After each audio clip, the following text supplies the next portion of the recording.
Good morning everyone, कैसे हो आप लोग। तो लास्ट लेक्चर में हम लोगों ने कोलिगेटिव प्रॉपर्टीज़ ख़त्म किया था, जिसमें हमने चारों हम लोग कितने कोलिगेटिव प्रॉपर्टीज़ है, चारों हम लोगों ने पढ़ लिया है। और नेक्स्ट लेक्चर में आपको ऑस्मोसिस, ऑस्मोस्टिक प्रेशर और रिवर्स ऑस्मोसिस के बारे में पढ़ा था, और साथ ही साथ इस पर हमने प्रॉब्लम भी किए थे। ओके, चलिए, तो लास्ट हम लोग अब तक जो भी हमने पढ़ा है वो सभी थे नॉर्मल कोलिगेटिव प्रॉपर्टीज थे। ठीक है, क्या थे वो? नॉर्मल। और आज हम लोग पढ़ेंगे एबनॉर्मल के बारे में। अब ये नॉर्मल एबनॉर्मल क्या है? जस्ट लाइक नॉर्मल एबनॉर्मल का मतलब ये हो गया, जैसे कोई बच्चा है, पैदा हुआ है, और उसके आप क्या एक्सपेक्ट कर रहे हो कि उसके 2 हाथ होंगे, 1 मुंह होगा। लेकिन जब वो पैदा हुआ तो उसके 4 हाथ है और 2 मुंडी है, तो क्या हो गया? एबनॉर्मल कहलाएगा वो। तो अब वो जो आया 4 हाथ लेके आया है, 2 मुंडी लेके आया है, तो वो क्या नॉर्मल बिहेवियर शो करेगा? नहीं ना, वो कैसा शो करेगा? एबनॉर्मल बिहेवियर शो करेगा। तो वैसा ही यहाँ पे भी कुछ होने वाला है कि हम लोग जानते हैं कि कोलिगेटिव प्रॉपर्टीज़ क्या होता है, जो नंबर ऑफ पार्टिकल पर डिपेंड करता है। यही होता है ना। उसको नेचर से कोई मतलब नहीं है कि उसका सॉल्यूट का नेचर क्या है, इससे मतलब नहीं। उसकी संख्या कितनी है, या पार्टिकल की संख्या कितनी, या फिर उसका मोल्स कितना है, उस पर डिपेंड करता है ना। तो अब जैसे फॉर एग्जांपल हमने डाला है सॉल्यूशन में 2 मोल, आपने कितना लिया है? 2 मोल आपने सॉल्यूशन में डाला। लेकिन आप क्या एक्सपेक्ट कर रहे हो कि हमने जो डाला है 2 मोल, ऐसा ही वहाँ पे वो सोक भी कर रहा होगा, यानी वहाँ पे सॉल्यूशन में भी ये 2 मोल ही होगा। ठीक है, आपने डाला कितना? 2 मोल। सॉल्यूशन में भी जब वो गया तो आपने चेक किया तो वहाँ भी 2 मोल है, आप ऐसा एक्सपेक्ट कर रहे हो। बट हो क्या रहा है कि वो वहाँ जाके अगर उसका वो टूट जाए या फिर जुड़ जाए, 2 बात हो सकती है। आपको जितना आपने डाला है या तो उतना ही रहेगा, एक कंडीशन ये हो सकती है, या फिर आपके उस सॉल्यूशन में सॉल्यूट को डालने के बाद वो क्या होगा, एक्चुअल में या तो वो टूट गया होगा या फिर जुड़ गया होगा, या इन दोनों में से कुछ नहीं हुआ होगा। 3 बातें हो रही है। अगर कुछ नहीं हुआ, आपने जितना डाला उतना ही हुआ, यानी आप जैसा एक्सपेक्ट कर रहे थे कि वो बच्चा पैदा वैसा ही हो गया है, तो फिर वो क्या हो गया? नॉर्मल हो गया। लेकिन अब आप जो डाल रहे हो, आप एक्सपेक्ट कर रहे थे उसके अगेंस्ट जा रहा है। अब वो बच्चा आ रहा है, उसका या तो 2 उंगली जुड़ा हुआ है या फिर 5 उंगली से ज़्यादा हो गया, तो ये चीज़ क्या हुआ? आपके एक्सपेक्टेशन से अलग हो गया, तब वो कैसा होगा? एबनॉर्मल होगा। ठीक है, आइए हेडिंग डालिए, abnormal colligative properties. Abnormal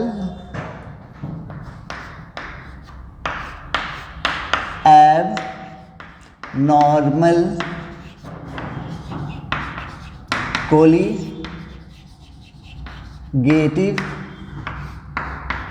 properties and want of factor। आज हमें इन दोनों टर्म के बारे में बात करना है, एक एबनॉर्मल कोलिगेटिव प्रॉपर्टीज और दूसरा है वांट ऑफ फैक्टर। तो एक एक करके हम बात करते हैं। तो पहले हम बात करते हैं कोलिगेटिव प्रॉपर्टीज की। ये क्या है, इसके बारे में हम लोग पहले भी जानते हैं। Properties of solution which depends on किस पे? Number of particles and independent from nature of, यानी उसके नेचर से इस पे कोई फर्क नहीं पड़ेगा। सॉलिड का नेचर क्या है इससे कोई मतलब नहीं है, उसकी संख्या क्या है उस पे ये डिपेंड करेगा। ठीक है, अब जैसे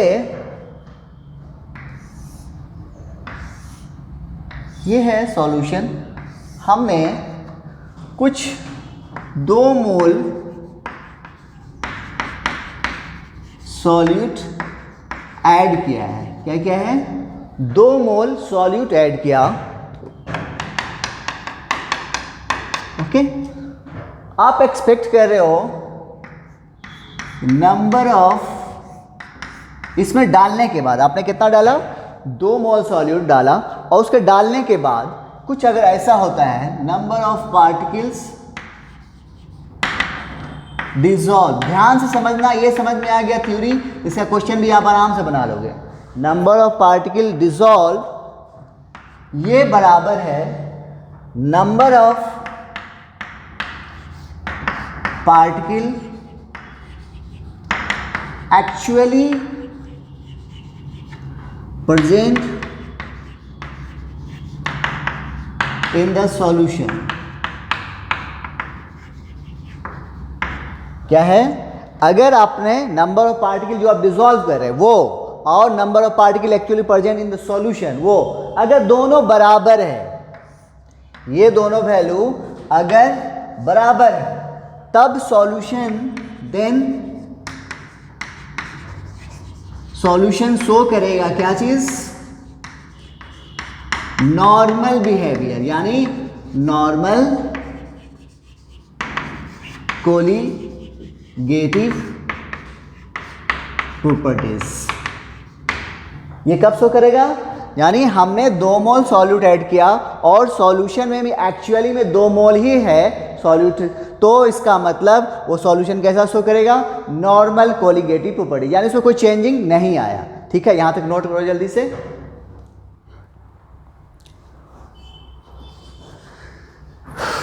कर लिए? अब अगर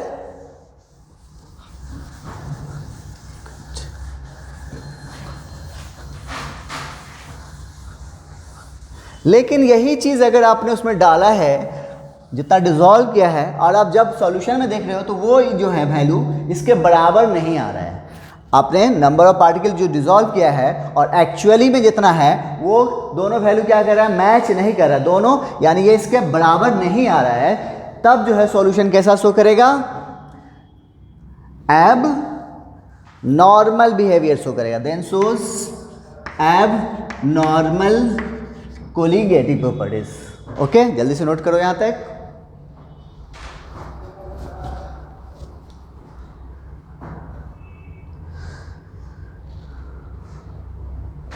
ओके, जैसे फॉर एग्जाम्पल देखो,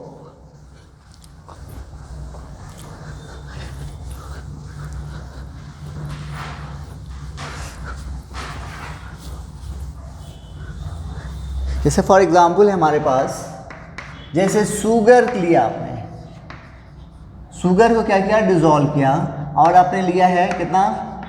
2 मोल।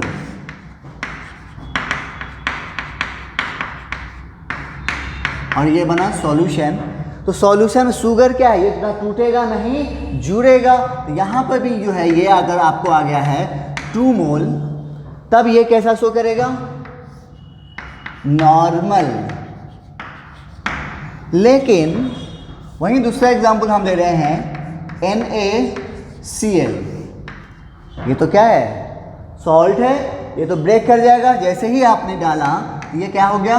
टूट गया, Na प्लस और Cl माइनस में। अब आपने लिया था कितना? 2 मोल लिया था। अब लिया कितना है NaCl? 2 मोल। लेकिन ये सॉल्यूशन में जाने के बाद अब Na प्लस भी कितना बन गया? 2 मोल, और Cl माइनस 2 मोल। टोटल कितना हो गया? ये टोटल जो हो गया कितना हो गया? 4 मोल हो गया। आपने लिया कितना था? 2 मोल, हो कितना गया? 4 मोल। तो ये नॉर्मल हुआ क्या? ये क्या हो गया? F नॉर्मल हो गया, क्योंकि पार्टिकल की संख्या क्या हो गई? चेंज हो गई। जब चेंज हो गई तो फिर ये नॉर्मल बिहेवियर शो नहीं करेगा, क्योंकि कोलिगेटिव प्रॉपर्टी किस पर डिपेंड करता है? पार्टिकल के संख्या पे करता है। ओके, चलो जल्दी नोट कर लो यहां तक।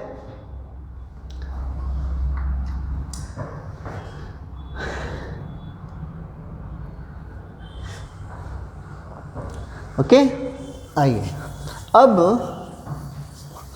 दो टर्म यहाँ पर बार बार आ रहा है, एक है नॉर्मल, एक है नॉर्मल। मतलब क्या है? एक्सपेक्टेड, जो आप एक्सपेक्ट कर रहे हो। और दूसरा क्या आ रहा है? एबनॉर्मल, मतलब आपके एक्सपेक्टेशन के अलग, बियॉन्ड एक्सपेक्टेशन। ओके, अब हो गया ये दोनों टर्म।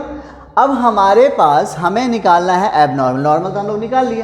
अब मान लो कि सॉल्यूशन में हमने सॉल्यूट लिया NaCl, तब तो वो एबनॉर्मल शो करेगा, तब कोलिगेटिव प्रॉपर्टी चेंज हो गई। तब तो फिर ऑस्मोटिक प्रेशर या फिर elevation in boiling point, depression in freezing point, या फिर relative lowering in vapour pressure, क्या आएगा? वही वैल्यू आएगा या चेंज होगा? तो वो चेंज हो जाएगा, क्योंकि यहाँ पे ये सभी क्या है? कोलिगेटिव प्रॉपर्टीज है, और ये सब पार्टिकल की संख्या पे डिपेंड करता है। तो फिर पार्टिकल की संख्या ही चेंज हो रही है, तो ये बिहेवियर भी क्या करेगा? अलग शो करेगा। तो फिर वो वैल्यू हम कैसे निकालेंगे? तब यहाँ पे एक टर्म आता है वान हॉफ फैक्टर। ये नोट कर लिए होगे आप लोग, हेडिंग डालोगे। दूसरा टर्म अब हमारे पास आ गया वान half factor. One half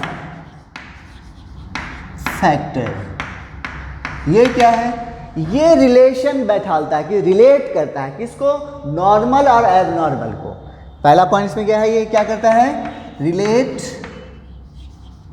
normal and abnormal colligative properties को। रिलेट करता है किसको? नॉर्मल और एबनॉर्मल कोलिगेटिव प्रॉपर्टीज को करता है। कैसे करता है? तो होता ये है कि ये रेशियो है। एबनॉर्मल वांट ऑफ फैक्टर क्या है? ये रेशियो है, रेशियो ऑफ एबनॉर्मल, या फिर इसको हम लोग एक और टर्म कभी कभी यूज करता है, observed colligative properties and normal या थ्योरेटिकल कोलिगेटिव प्रॉपर्टीज। ये क्या है? रेशियो है किसका? Abnormal colligative properties and normal या फिर थ्योरेटिकल कोलिगेटिव प्रॉपर्टीज। जल्दी यहां तक नोट करो। चलिए, अब मतलब क्या हुआ? तो हम कह सकते हैं that is want half factor. इसको रिप्रेजेंट करते हैं स्मॉल आई से, बराबर होता है क्या हो जाएगा? एब normal colligative properties and normal colligative properties, या एक और हम कह सकते हैं number of particles actually present in the solution by number of particles dissolved। Okay, want Hoff factor क्या है? एबनॉर्मल बाई नॉर्मल, या फिर नंबर ऑफ पार्टिकल एक्चुअली कितना सॉल्यूशन में है, और बाई नंबर ऑफ पार्टिकल आपने डिसॉल्व कितना किया है उसका है। जल्दी तक यहां तक नोट करो।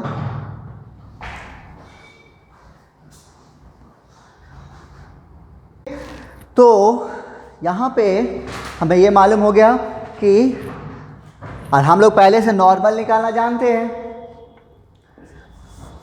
ये हम जानते हैं नीचे वाला निकालना, अब तो जो पढ़े थे हम लोग सब यही निकाले थे।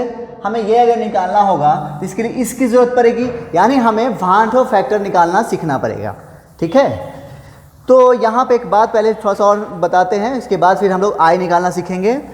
यहाँ पे एक बात समझ में आ रही है कि एब या फिर कोलिगेटिव प्रॉपर्टीज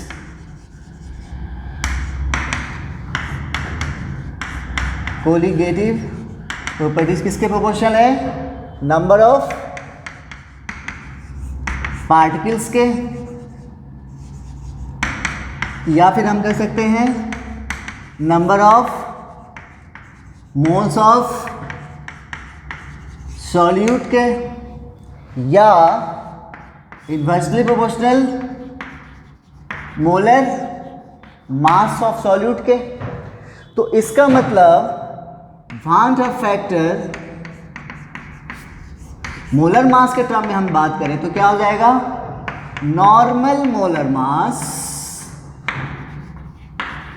क्यों? देखो ये उल्टा है, इसलिए normal molar mass by abnormal molar mass. Okay, चलो जल्दी से यहां पे नोट करो। तो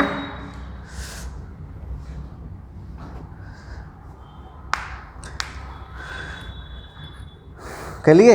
अब आइए, तो पार्टिकल की संख्या चेंज हो सकती है।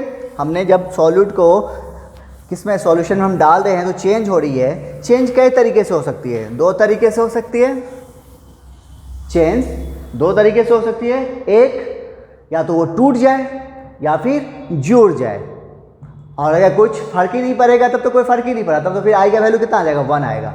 मतलब हमने जो सॉल्यूट डाला वो क्या करे? टूट जाए या फिर जुड़ जाए, तब फिर क्या होगा? आपको वहां पर नॉर्मल बिहेवियर शो नहीं करेगा। तो लिखोगे फर्स्ट, तब हम कैसे करेंगे? Number of particles can be changed by, दो तरीके से हो सकते हैं। कौन कौन? एक होगा बाय डिसोसिएशन, यानी वो टूट जाए, और दूसरा बाय एसोसिएशन। ओके, या तो वो टूटे या फिर जुड़े, इन दोनों से क्या होगा? उसके फर्क आएंगे उसमें। तो जल्दी से नोट कर लीजिए, एक करके देखते हैं दोनों को।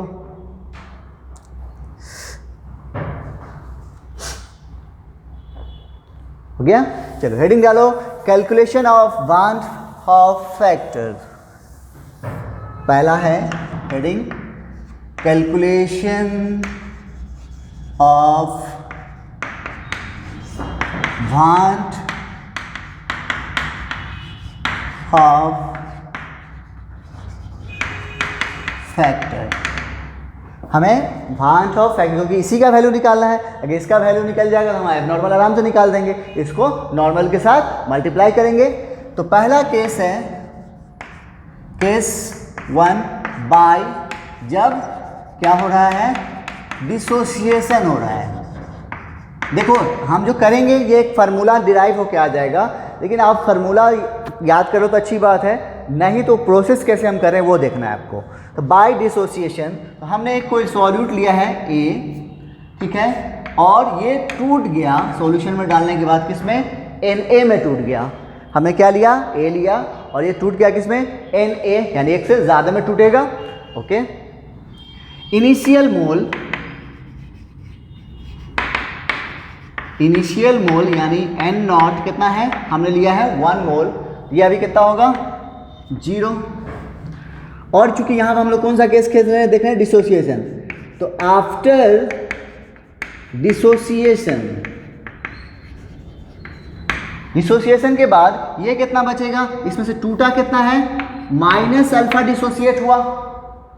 डिसोसिएशन, ये अल्फा के बारे में हम लोग आयनिक इक्विलिब्रियम से भी पहले केमिकल इक्विलिब्रियम पढ़ा था। तो अल्फा टूटा तो ये बना कितना? N alpha. तो ये बच कितना गया? था कितना? 1, टूटा कितना? अल्फा, तो बच कितना गया? 1 माइनस अल्फा। इनिशियली भी कितना लिया हमने 1। डिसोसिएशन के बाद आप सॉल्यूशन में देखो, इनिशियल मोल N नॉट कितना है 1 है, और आफ्टर डिसोसिएशन टोटल मोल कितना है, यानी एक्चुअली में आपको कितना मिल रहा है वो देखो। तो यही है एक्चुअली में कितना 1 minus alpha plus n alpha. इसको हम थोड़ा सा और इधर करें, 1 एन अल्फा को इधर लेके आ जाओ, एन अल्फा माइनस अल्फा, तो 1 प्लस अल्फा कॉमन ले लो तो क्या हो गया एन माइनस 1।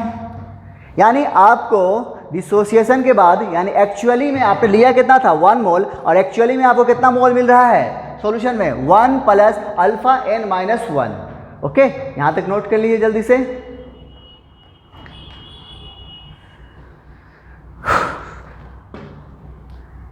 हो गया। तो वांट ऑफ फैक्टर क्या होगा, वांट ऑफ फैक्टर का डिफिनेशन क्या था, फॉर्मूला I बराबर क्या था, number of particles after dissociation by number of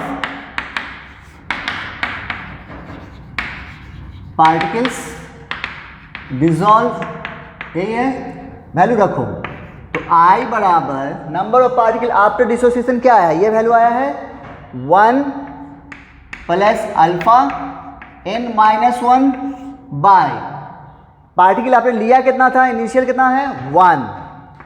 तो देखो तो क्या हो गया, I बराबर 1 प्लस अल्फा एन माइनस 1 आया। कब, जब हम सॉल्यूट को सॉल्यूशन में डाल रहे हैं और वो डिसोसिएट हो रहा है, तब I का वैल्यू क्या आ रहा है, I बराबर 1 प्लस अल्फा एन माइनस 1। ठीक है, उधर नोट कर लिए होगे।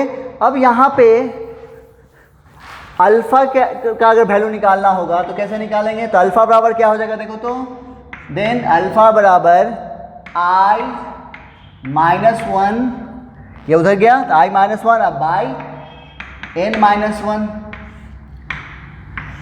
यहाँ पे ये अल्फा क्या है, अल्फा क्या है, डिग्री ऑफ डिसोसिएशन, और जनरली क्वेश्चन में आपको दिया रहेगा परसेंटेज डिग्री ऑफ डिसोसिएशन, और ज़रूरत किसकी पड़ेगी, इसकी आई का वैल्यू निकालने के लिए। तो परसेंटेज डिग्री ऑफ डिसोसिएशन को डिग्री ऑफ डिसोसिएशन में कैसे कन्वर्ट करेंगे, उसको 100 से डिवाइड कर देंगे। ओके, उसके बाद यहाँ पे n क्या है, number of particle after dissociation, मतलब जैसे फॉर एग्जाम्पल हमने लिया है NaCl, तो ये टूटेगा कैसे, Na प्लस और Cl माइनस, तो n का वैल्यू यहाँ पे कितना हो गया, 1 2। ठीक है, चलो जल्दी से नोट कर लो यहाँ तक।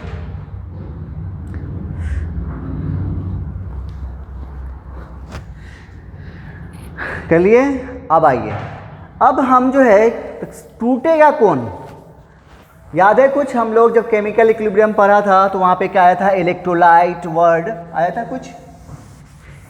इलेक्ट्रोलाइट क्या होता है, ये वो सब्सटेंस है जिसको हम लोग पानी में डालते हैं तो वो क्या हो जाता है, टूट जाता है, उसी को ना इलेक्ट्रोलाइट कहते हैं। इलेक्ट्रोलाइट क्या है,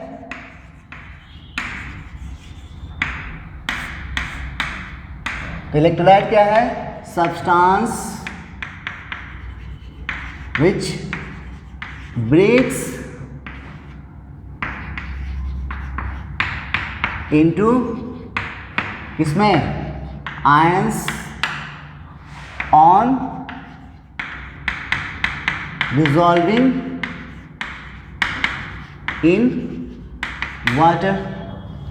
अब इलेक्ट्रोलाइट कितने टाइप का होता है, कुछ याद है कि भूल गए सब, आयनिक इक्विलिब्रियम में पढ़ा था। एक होता है स्ट्रॉन्ग इलेक्ट्रोलाइट और दूसरा वीक इलेक्ट्रोलाइट।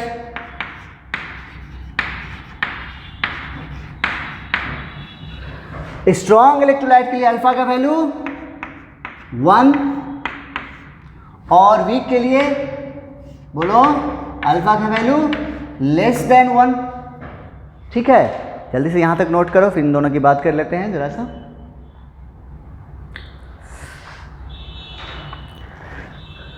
चलिए आइए, फॉर स्ट्रॉन्ग इलेक्ट्रोलाइट तो पहले हम बात करेंगे फॉर स्ट्रॉन्ग इलेक्ट्रोलाइट। ये तो मालूम हो गया कि इसका अल्फा का वैल्यू 1 होगा। याद रहे अल्फा का वैल्यू 1 तब हम लेंगे जब वहाँ पर कुछ नहीं बोल रहा है। हम लोग जान रहे हैं कि स्ट्रॉन्ग इलेक्ट्रोलाइट इसका मतलब वो पूरा टूट जाएगा, इसलिए हम लेंगे 1। अगर वो 1 नहीं दे रहा है या उसके बारे में बोल रहा है कि NaCl ही दिया है, NaCl क्या है, स्ट्रॉन्ग इलेक्ट्रोलाइट है, लेकिन वो बोल रहा है 70% डिसोसिएट हो रहा है, तब फिर अपने मन से 1 मत ले लेना। तब वो जो 70% दे रहा है तब अल्फा का वैल्यू कितना हो जाएगा 0.7। ये बात ध्यान रहे, क्वेश्चन में आएगा ये सब चीज़, लेकिन हम अभी बता रहे हैं आपको। ठीक है, फॉर स्ट्रॉन्ग इलेक्ट्रोलाइट जैसे फॉर एग्जाम्पल हम ले रहे हैं Al2SO4 होल थराइस। ठीक है, तो ये टूटेगा, कैसे टूटेगा, Al ट्रिपल प्लस और 3SO4 डबल माइनस होगा। बोलो यहाँ पे n का वैल्यू कितना है, 2 + 3 कितना हो गया 5। ओके, चलो i का वैल्यू बोलो कितना हो जाएगा, तो i बराबर क्या आया था 1 + अल्फा n - 1, ये आया था ना। अब चूंकि स्ट्रॉन्ग इलेक्ट्रोलाइट है तो स्ट्रॉन्ग इलेक्ट्रोलाइट के लिए अल्फा का वैल्यू हम कितना लेंगे 1 लेंगे, और अगर नहीं दिया रहेगा जो वैल्यू वो भी लेंगे। अगर नहीं दिया होगा तो हम 1 लेंगे, लेकिन जो वैल्यू दिया होगा वो भी लेंगे। ठीक है, तो क्या होगा, अगर यहाँ पे कुछ नहीं दिया है, सीधे बोल रहा है ये स्ट्रॉन्ग इलेक्ट्रोलाइट है, या फिर दिख रहा है Al2SO4 होल थ्राइस है, तो ये कैसा है, स्ट्रॉन्ग इलेक्ट्रोलाइट है, तब अल्फा का वैल्यू आप कितना लोगे 1। तब देखो तो i का वैल्यू कितना आ रहा है 1 + 1 × n का वैल्यू कितना है 5 - 1 कितना हो गया, देखो तो 5 आ गया। यानी Al2SO4 होल थ्राइस के लिए i का वैल्यू कितना आ गया 5 आ गया। एक एग्जाम्पल और ले रहे हैं, दूसरा एग्जाम्पल है हमारे पास NaCl, या फिर हम दूसरा ले लेते हैं, रुको ये तो आसान वाला तुम लोग जानते हो इसको, K4FeCN6। ये क्या है, कॉम्प्लेक्स सॉल्ट है, तो ये टूटेगा कैसे, 4K+ और FeCN6 -4। ठीक है, तब यहाँ पे n का वैल्यू बोलो कितना हो गया 4 × 1 5। चलो i का वैल्यू बोलो, i बराबर 1 + अल्फा का वैल्यू 1, n का वैल्यू 5 - 1 कितना आ गया 5 आ गया, 4 + 1 5। यानी स्ट्रॉन्ग इलेक्ट्रोलाइट के केस में आप गौर करो तो वांट ऑफ फैक्टर किसके बराबर आ रहा है, n के बराबर है। देखो यहाँ पे भी 5 था तो i का वैल्यू 5 आया, यहाँ भी n का वैल्यू 5 था तो यहाँ पे भी i का वैल्यू 5 आया। नहीं चाहता है तो देख लो, एक एग्जाम्पल और देख लो, NaCl, चलो इसको भी देख लो, Na+ और Cl-, बोलो i का वैल्यू 1 + अल्फा, अल्फा का वैल्यू 1, n का वैल्यू कितना 1 + 1 कितना हो गया 2 - 1 कितना आया, देखो तो 2 आया। यानी यहाँ पे n का वैल्यू 2 था तो i का वैल्यू भी 2 आया। यानी स्ट्रॉन्ग इलेक्ट्रोलाइट के केस में अगर हम अल्फा का वैल्यू 1 ले रहे हैं तो वो i का वैल्यू किसके बराबर आ रहा है, नंबर ऑफ पार्टिकल इन विच वो सॉल्यूट डिसोसिएट हो रहा है उतना के बराबर आ रहा है। नोट कर लो जल्दी यहाँ तक।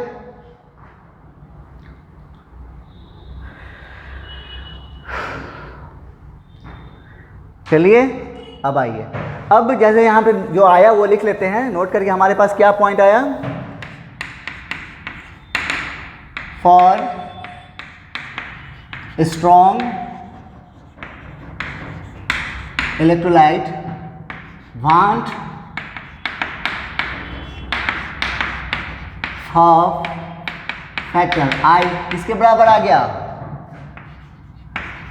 टोटल नंबर ऑफ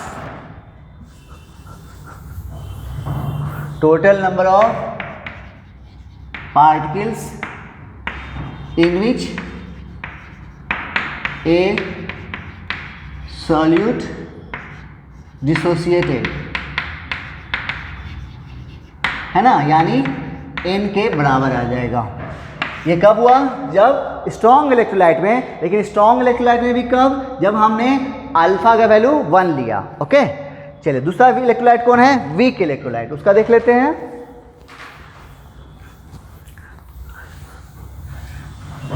चलो जल्दी से नोट यहाँ तक कर लिए। आइए फॉर वीक इलेक्ट्रोलाइट की बात करें। फॉर दूसरा हमारे पास केस है फॉर वीक इलेक्ट्रोलाइट। इसमें अल्फा का वैल्यू क्या है? लेस देन 1 है। मान लो फॉर एग्जांपल के लिए हम लिया है एसिटिक एसिड दिया है। एसिटिक एसिड क्या है? वीक एसिड है, तो ये है, और ये इसका दिया है अल्फा का वैल्यू, यार बोल रहा है 40% डिसोसिएटेड। कितना हो रहा है? 40% डिसोसिएट हो रहा है। तो बताइए आई का वैल्यू क्या होगा? तो आई का वैल्यू क्या हो जाएगा? तो पहले इसको तोड़ो, CH3 COOH, ये टूटेगा कैसे? CH3 COO माइनस और H प्लस, तो N का वैल्यू कितना हो गया? A का 1 2, I का वैल्यू बोलो 1 प्लस अल्फा N माइनस 1, तो 1 प्लस अल्फा। अब अल्फा का वैल्यू यहाँ पर कितना लोगे? वीक इलेक्ट्रोलाइट तो है ही, और साथ ही साथ यहाँ पर आपको ये दे दिया है, क्या दिया है कि 40% डिसोसिएट हो रहा है। तो ये degree of percentage degree of dissociation दिया है। हमें क्या चाहिए? Degree of dissociation. तो कैसे निकालेंगे? बताया था अभी, इसको 100 से डिवाइड कर दो तो कितना आ जाएगा? 0.4, और n का वैल्यू कितना है? 2 माइनस 1, तो देखो तो कितना आ गया? 2 माइनस 1 1 1 1 1 1.4। देखो यहाँ पे i का वैल्यू आ गया आपको कितना? 1.4, यानी ये वैल्यू चेंज होगा तो ये भी चेंज हो जाएगा। यानी वीक इलेक्ट्रोलाइट के केस में आपको निकालना पड़ेगा, लेकिन स्ट्रॉन्ग के केस में अगर वो अल्फा के बारे में कुछ बात नहीं कर रहा है तो आप डायरेक्ट n का वैल्यू जो होता है वो i के बराबर होगा, वो हम लोगों ने अभी देखा। चलिए, तो ये था बाय डिसोसिएशन के थ्रू आपको वान डॉ फैक्टर कैसे निकालोगे। तो बच गया हमारा, अगला लेक्चर में हम आप लोग को बताएंगे बाय एसोसिएशन के थ्रू कैसे होगा, और फिर हम लोग क्वेश्चन करेंगे। ओके, तो मिलते हैं नेक्स्ट लेक्चर में। Thank you.